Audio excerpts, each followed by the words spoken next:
Vamos sentar?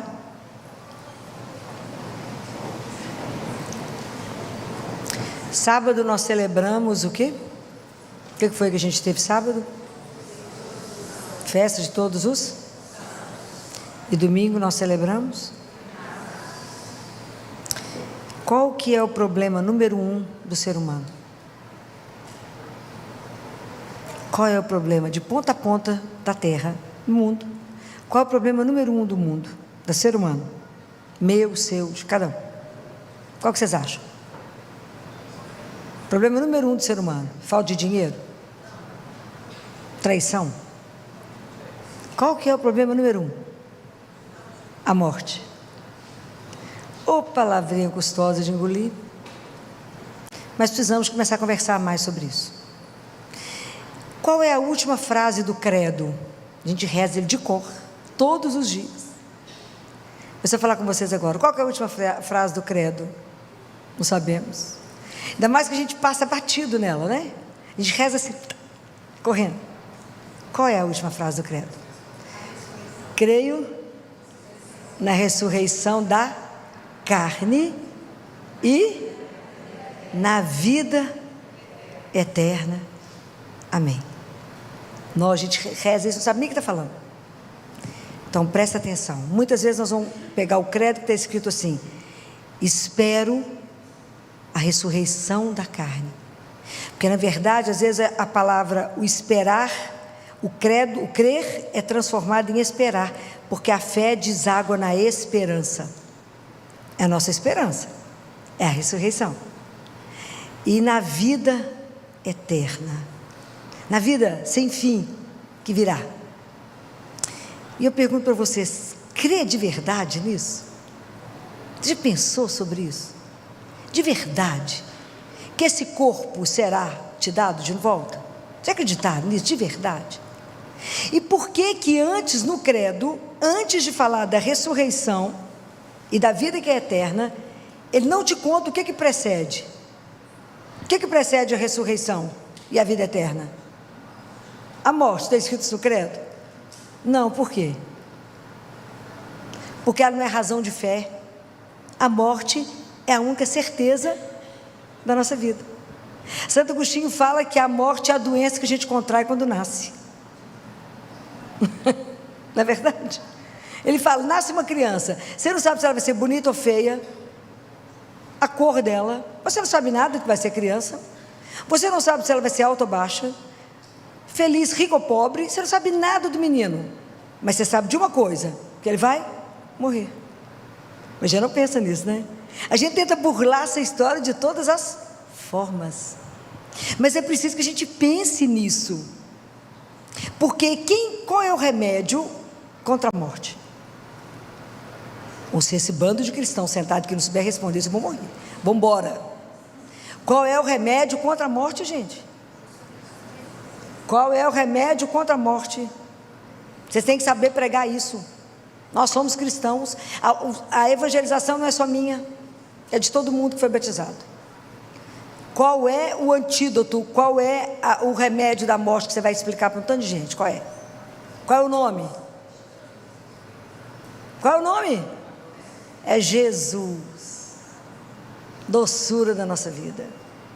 É Jesus o remédio contra a morte. Porque Jesus é tão interessante. Jesus, ele não veio, imagina, vamos relembrar. O homem pecou, pelo pecado de um, entrou a morte no mundo. Aí veio Jesus, né? A turma lá fez uma reunião, Jesus falou: desço. Mas Jesus não veio só para nos libertar do pecado. Ele não veio só para isso.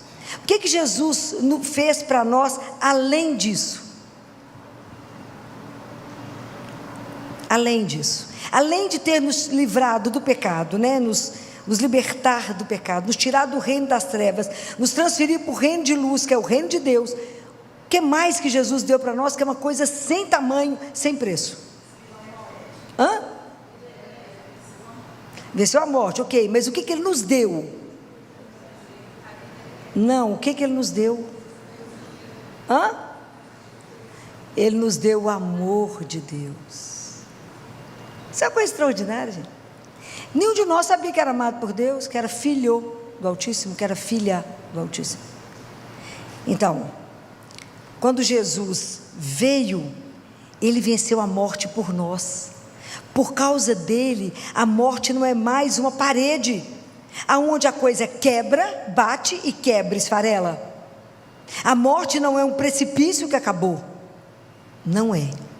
A morte é só, como dizem os grandes padres da igreja, é só a ponte do suspiro.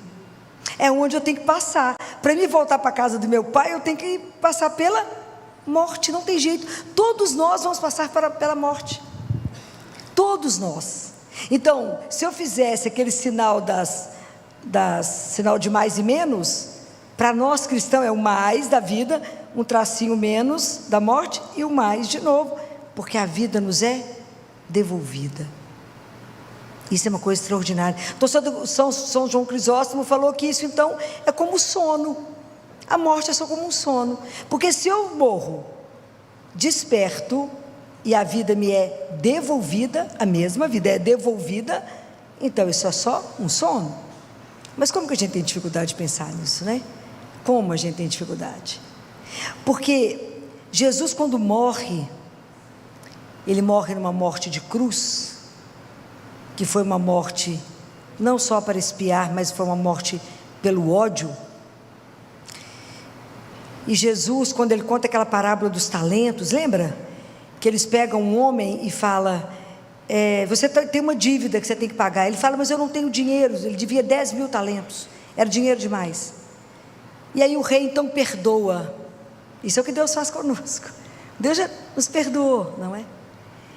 Mas Jesus, Ele consegue, por causa Ele assumiu tanta nossa condição humana, que Jesus, Ele colocou no meio do sofrimento e no meio da morte, Ele inseriu o quê? Para que a gente desse conta?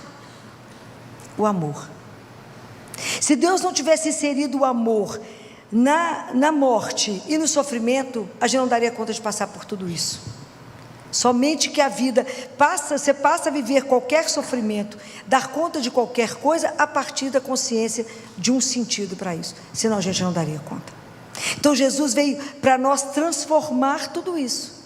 Então o que São Paulo fala na carta dos Tessalonicenses? Ele fala assim: irmãos, está no capítulo 4, versículo 13, não queremos que ignoreis o que se refere aos mortos, para que não ficardes tristes como os outros que não têm esperança, porque nós cristãos não podemos desesperar diante da morte, não podemos desesperar, nós temos que ter uma coisa que se chama esperança, que está escrito aqui também na outra parte, que quando a gente atravessar, está escrito em Apocalipse 21, capítulo 4, Ele enxugará toda lágrima dos seus olhos, pois nunca mais haverá morte, nem luto, nem clamor, e nem dor haverá mais. As coisas antigas se passaram. Eu pergunto para vocês de verdade acreditam que é isso? De verdade vocês acreditam? São Paulo fala, o capítulo 15 de Coríntios, capítulo 15 de Coríntios, é só sobre ressurreição, se vocês quiserem ler, ele só fala sobre isso. Então ele fala assim: a esperança nossa com a ressurreição, a gente é semeado corruptível na morte, quando morremos, e a gente ressuscita incorruptível. A gente é semeado desprezível, a gente ressuscita reluzente de glória. Semeado na fraqueza, ressuscita cheio de força. Semeado corpo psíquico, ressuscita corpo espiritual. A gente não pensa sobre isso, mas a gente precisa começar a pensar que a ressurreição é, na verdade, o grande alicerce da nossa fé. E está escrito na carta de Hebreus, se não me engano, capítulo 9, versículo 24, que só se morre uma vez. Só se morre uma vez, guardem isso. Então nós vivemos aqui e caminhamos, vamos morrer, mas vamos atravessar a ponte para continuar a vida. Isso é uma coisa extraordinária. É porque a gente não presta muita atenção nisso. E aí a segunda parte do credo, da última frase, a gente fala: e eu creio na vida que é eterna. A gente tem dimensão que significa isso não. Eu creio na vida que é eterna. E aí São Paulo fala assim, na carta dele aqui aos Coríntios, capítulo 15, versículo 19, ele fala: se nós tivermos esperança em Cristo somente para essa vida, somos os mais dignos de compaixão de todos os homens. É tão interessante que nós estamos no século que estamos. Todo o trabalho do inimigo de Deus é qual? É fazer o quê conosco? É que as pessoas duvidem que Deus existe. Esse é todo o trabalho. Nós estamos inseridos no mundo pagão, ok? Completamente pagão. Então, o grande trabalho é esse. No século XIX, o grande trabalho foi fazer com que os cristãos não acreditassem na eternidade. Porque se eu faço com que vocês percam o horizonte da eternidade, é como eu pegar areia e jogar no fogo. Acabou. Aí a fé vai diminuindo, e vocês vão viver aquela vida mais ou menos, porque a alegria que a gente deveria ter diante dessas promessas de Deus, que a vida não encerra, nós morremos de medo, somos tímidos na fé. Quando vocês já ouviram uma palestra sobre vida eterna, sobre ressurreição? Alguém já contou isso para vocês? Não, não se fala, mas isso é real, essa é a certeza da nossa vida, é certeza. Vocês imaginem que nós vamos continuar, que a morte é só uma dormida e acabou. Nós dormimos e a seguir vem o juízo, não é assim? As pessoas vão estar lá no seu velório, você já está lá sendo avaliado por Jesus, já está lá batendo uma prosa com ele. Quem que é a sua grande advogada lá na hora? É Nossa Senhora. Quem vai testemunhar a seu favor? Seu anjo da guarda. Cuidem dele, que o seu grande testemunha será o seu anjo da guarda. A gente não acredita nessas coisas, mas isso é real, ok? Vocês vão prestando atenção nessas coisas que eu falo com vocês. Então, qual é o trabalho? O trabalho foi tão impressionante no século XIX, que as pessoas cultas, as pessoas de um certo nível, não ficava bem falar sobre vida eterna. Compreende? É melhor você não falar que tem vida eterna, porque não dá, porque eles achavam que as pessoas não iam ter ânimo de fazer as coisas, ia ficar entregue. Ao contrário, se eu sei que eu tenho eternidade, se eu sei que eu quero o céu, que eu quero o paraíso, é aqui que eu tenho que trabalhar para poder transformar a minha história. É aqui agora que eu tenho que fazer as coisas diferentes. Mas isso tem que nos encher de alegria e de falar: a morte não tem a última palavra. O que mudou então com a morte de Jesus? Nós vamos continuar entrando no túmulo? Vamos deitar no caixão? Vamos, mas existe a possibilidade de eu sair dele. Sem Jesus não teria possibilidade, compreendem? Ele fez a brecha para a vida, Ele nos deu o caminho. Gente, isso é uma coisa maravilhosa. A filosofia fala que o homem é um ser para a morte, o cristão fala não, o homem é um ser para a eternidade. Isso é lindo, gente. Então a última palavra da nossa vida não é morte, é amor. Não fomos feitos para a dor, mas para o amor. Isso tem que estar gravado no coração de vocês. Isso é a certeza que tem que nos alimentar. Nós temos que ter essa fé, que eu estou vivendo aqui, cada dia que eu vivo falta menos um para me voltar para casa. Então eu vou passar pela morte, sim, mas a vida me é devolvida. Quando eu falo ressurreição da carne, é da carne. Vocês entenderam o que eu estou falando? Eu estou falando do corpo, não é só da alma não. Eu não posso viver separado da minha alma, ok? Então na hora que eu acabo de morrer, que eu chego dentro de Deus, é a nossa alma. Deus Pai fala para Catarina de Siena: mas eu, Catarina, vou devolver o corpo para vocês. Aquilo que São Paulo fala aqui, é um corpo glorioso será devolvido para nós. Deus Pai fala: e vocês nem sentiram falta dele, mas eu devolvo o corpo para vocês. É preciso que a gente não tenha medo de falar sobre isso. É preciso que a gente não tenha despiste isso, porque o ser humano faz de tudo para poder não pensar na morte. Então por isso hoje o tema do mundo é: não, vamos distrair e viver tudo que tem que viver agora, porque nós vamos morrer mesmo. Mas não é isso. Eu tenho que viver com responsabilidade a vida que eu quero, porque minha vida é eterna. Isso é uma das coisas mais extraordinárias. A gente não tem dimensão. Fala: filho, mas eu não vou ficar entediado lá, não. Vou fazer uma pergunta para vocês. Quando vocês estão vivendo uma coisa muito boa, mas maravilhosa, que a gente tem até medo que acabe, vocês ficam entediados? Eu tinha uma residente que falava assim comigo: Filó, as coisas estão tão boas, que eu estou com a sensação que vai acontecer uma tragédia. Quando a boa vida está muito boa, a gente tem medo de que acabe, pois no céu, no paraíso, é eternamente bom. Eternamente bom. Então, essas coisas são tão reais, porque é tão bom que a gente acha que é uma história mentirosa. Fala, não é possível, não é possível, que eu não preciso desesperar, nem com a minha morte, nem com a morte das pessoas que eu amo. Eu não preciso desesperar, porque eu irei revê-lo. Você crê nisso? Fala, Filó, mais ou menos acredito nessas histórias suas, mas vou provar para vocês que eu não estou errado. Eu já falei demais para vocês desse livro, né? Aos sacerdotes, os filhos prediletos de Maria. Quem tem?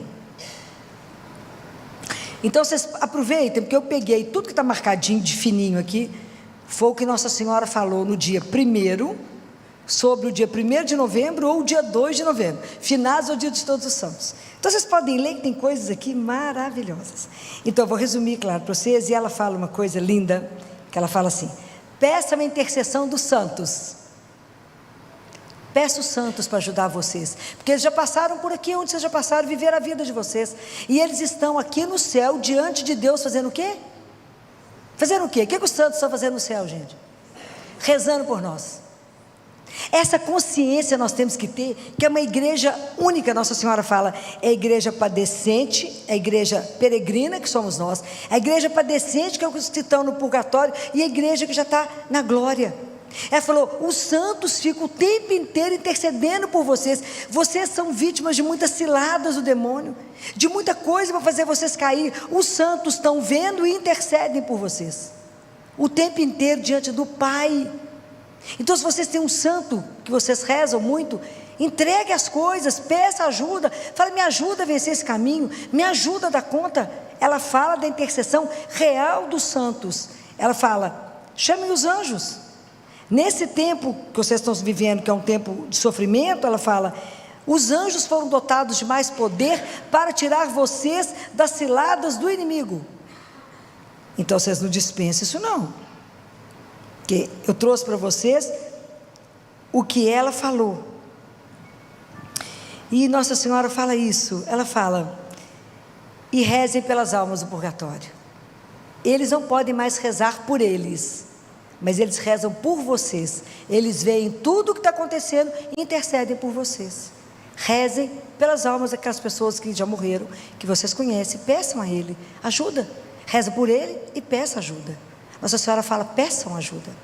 Sabe o que é lindo? Ela fala, aqueles que são devotos do meu imaculado coração, quantos de vocês fazem a devoção do primeiro sábado? Que Nossa Senhora pediu em Fátima tem um século. Ó Senhor dos Exércitos, só prestando atenção. Ó Senhor. Ela fala que os devotos do coração dela, que na hora, eu vou ler o trecho, daqui a pouco, eu vou ler para vocês o que ela fala, que ela faz na hora da morte. Essas coisas vocês têm que saber, porque se é real quem falou, não fui eu, foi ela. Então, vocês têm que aprender isso. Mas aqui no dia 1º de novembro de 1983, ela fala que quando a gente deve chamar, né, os santos, as almas e os anjos, ela fala, por isso nunca deveis vos sentir sós, tornai mais fortes os vossos laços com os santos do céu e com os que se purificam ainda no purgatório. Eles estão muito próximos de vós, veem todas as vossas dificuldades, conhecem as terríveis insídias que o meu adversário vos arma e ajudam-vos sempre de maneira eficaz. Olha que lindo isso aqui. Olhai hoje para todos aqueles que já vos precederam na vida eterna no sinal da fé, e que esperam agora com amor e alegria por vós. Então você verá aqueles que morreram? Quem falou não fui eu não. Eles esperam vocês com amor e alegria. O que nos aguarda é uma coisa tão extraordinária que a gente não tem dimensão. Por isso a gente tem que fazer de tudo para ir para o céu, porque não é brincadeira. Imaginou quando eu penso que vou ver meu pai de volta? Morreu comigo, eu falei com ele, é só uma questão de tempo, pai, eu te encontro. Então, é lindo, ela fala dos perigos que a gente corre, que a gente precisa, por isso, rezar, não é? Ela fala, peça ajuda, Peça ajuda. E é tão bonitinho quando ela fala uma coisa que eu quero achar para vocês. Tão encantador, o cuidado de Nossa Senhora, isso aqui. Ela fala que a coisa é linda demais, ela fala assim: quando a gente morrer, aqueles que são devotos do Imaculado Coração dela, pensa nisso, vocês vão começar a ser devotos a partir de agora. Ela fala: na hora da vossa morte, e olha que lindo que ela fala que quando a gente reza o terço, que a gente reza assim: Santa Maria, Mãe de Deus, rogai por nós, pecadores, agora e na hora da nossa... A gente reza, não presta atenção no que fala não. Aí ela fala: esta é uma invocação que eu escuto com grande alegria, e é sempre atendida por mim. Então ela fala: se como mãe estou ao lado de cada um dos meus filhos, na hora da morte, estou particularmente junto de vós, que sempre vivestes por meio da vossa consagração, no refúgio do meu coração imaculado. E ela vai falar: na hora da vossa morte, estou perto de vós, com o esplendor do meu corpo glorioso. Deve ser uma coisa de louco, né, gente? A beleza de Nossa Senhora deve ser algo da gente, tanto que alguns que viram ela, principalmente lá em Lourdes, que ela, lá em Nossa Senhora de... Não é de Lourdes, né? É lá na França, mas eu esqueci agora qual que é a da... esqueci o nome, é Melanie e o rapaz. O pessoal falou que você não vai casar, e falava, depois de ter visto ela, não. Conseguiu. Depois que ele viu Nossa Senhora, conseguiu pensar em outra mulher. Aí Nossa Senhora falou: na hora da vossa morte, vocês que são os meus devotos, estou perto de vós, com o esplendor do meu corpo glorioso. Acolho as vossas almas nos meus braços maternos. Tenho que tirar de vocês o medo da morte. Eu acolho vocês, nós vamos para o colo da mãe. E aí ela fala: e levo-os diante do meu filho Jesus, para o seu juízo particular. Por isso que ela é nossa advogada. E olha aqui, ela fala: pensai como deve ser alegre o encontro com Jesus para aquelas almas que lhe são apresentadas pela própria mãe. Você imagina, ela vai chegar e falar: Jesus aqui é Filó, vivia ela agarrada. Ela fala: porque eu as cubro com a minha beleza. Olha a promessa: eu as cubro com a minha beleza, dou-lhes o perfume da minha santidade, o candor da minha pureza, a cândida veste da minha caridade. Agora presta atenção na coisa mais bonitinha, isso é coisa de mãe. E se ficou alguma mancha, eu passo a mão. Né, mãe não arruma filha assim? Põe o dedo e limpa? Ela falou que faz a mesma coisa. Eu passo com a minha mão materna para apagar e vos dar aquele esplendor que vos permite entrar na eterna bem-aventurança do paraíso. Nossa Senhora é um escândalo para nos ajudar. Está tudo escrito, que eu não inventei nadinha na palavra. Mas eu tinha que trazer isso para vocês, porque vocês não conhecem nada. Estou falando mentira? Não. Muitos de vocês têm esses livros em casa, mas não leem. Estou falando mentira? Não. Esse aqui que ela fala é no 2 de novembro de 1992. Aproveita, leiam essas coisas que eu falo com vocês. Depois eu posso até deixar... Não, vocês podem olhar lá atrás, no índice, você procura por ano e procura 1 de novembro e 2 de novembro. E leiam a beleza do que ela falou. Nós vamos estar nos braços dela, e ela nos leva até Jesus, intercede por nós. Nós não temos dimensão do que nos aguarda. Por isso que a gente olha para a morte com cara feia. A gente tem medo dela. Claro que a gente tem. Ninguém quer falar na morte. Por que a gente não fala da vida eterna? Por que a gente tem amor a tudo isso? Eu não tenho medo da morte, porque eu não tenho medo da vida. Eu quero a vida. Se eu tenho que passar pela morte para continuar o caminho, se é esse o caminho que a gente tem que passar, vamos passar. Mas não com medo, na certeza que eu não vou sozinha, que até lá Ele vai comigo e vai nos levar para ficar com Ele. E isso que não pode nos perturbar. Então, se eu sei que o caminho é esse, vamos cuidar da nossa vida para estar diante de Deus o melhor possível, para que a gente possa ir direto para o céu. É possível? Nossa Senhora falou que até limpa assim, ó. O que não está bom, ela passa a mãozinha dela de mãe. Imagina que coisa escandalosa vai ser isso. Essas coisas são verdadeiras, estão aqui nesse livro. Aos sacerdotes, os filhos prediletos, não deixem de ler essas coisas que eu falo com vocês. Tudo que eu falei está na palavra de Deus. A gente pula os capítulos, né, porque a gente não gosta de falar de morte, ressurreição, mas Deus Pai fala eu darei de volta o corpo de vocês.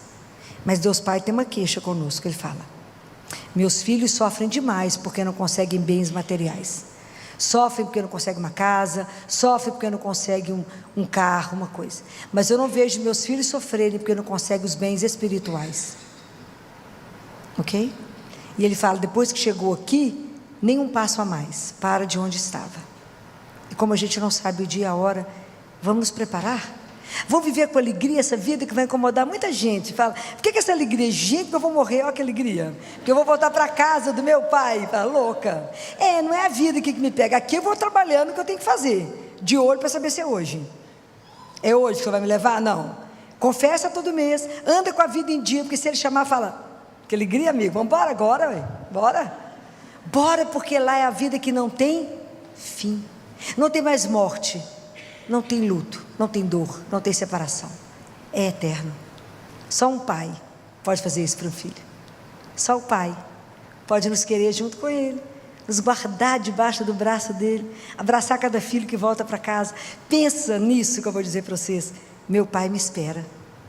Por que você tem pressa de voltar? Porque meu pai está me esperando. Porque pai do céu, ele me espera. Imagina com que alegria ele vai juntar todos nós.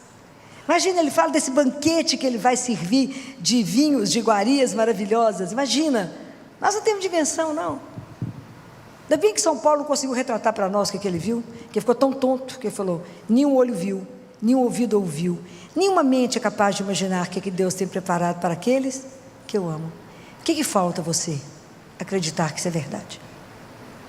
Eu falo isso porque eu acho que na festa, quando a gente celebra finados, que carrega uma saudade, é claro que a gente tem saudade, tem a dor, a gente tem que carregar também de uma esperança, que a nossa última palavra não é dor, não é morte, somos feitos não para a dor, mas para o amor, não para a morte, mas para a ressurreição.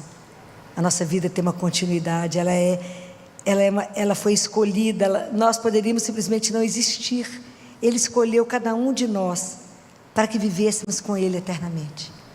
E Jesus fala para uma mística, eu acho que vocês conversam sobre morte com muita tristeza. Ele fala, começa a falar com mais alegria, sabe por quê? Isso é a palavra dele, não é minha não. Porque morrer é como abrir a porta, ele fala. Quando você abre a porta, sou eu que estou do outro lado. Falei, bem, a gente já toma um susto, mas é eu que estou do outro lado. Então por que vocês têm medo? Compreendem? Hoje eu falo essas coisas para que vocês comecem a pensar um pouco mais. Comece a pensar, como é que eu estou se Ele me chamar hoje? Será que eu estou preparado para estar diante dEle? Então se prepare para esse grande encontro, Ele é real, nós vamos ver Mãe do Céu, nós vamos ver Jesus, Ele vai nos levar ao Pai, nós vamos ver tantos santos. Vocês têm curiosidade? Eu tenho vontade de ver um tanto, eu tenho um monte de coisa para conversar com tanto, vocês têm não? Eu tenho um monte de coisa. Então a gente precisa pensar nisso, que isso é de verdade, fomos feitos para a eternidade. Então que nada possa tremer o seu coração, nada pode te abalar diante de uma notícia de uma morte sua, que você vai ter uma doença grave, ou a notícia de uma morte, ou doença de alguém que você ama, porque você fala, mas nós vamos encontrar. Santo Agostinho diz, todo relacionamento que você tiver aqui de amor, como você tem com a sua esposa, lá será melhor, não que casará de novo, mas ele será planificado, ele será espiritualizado.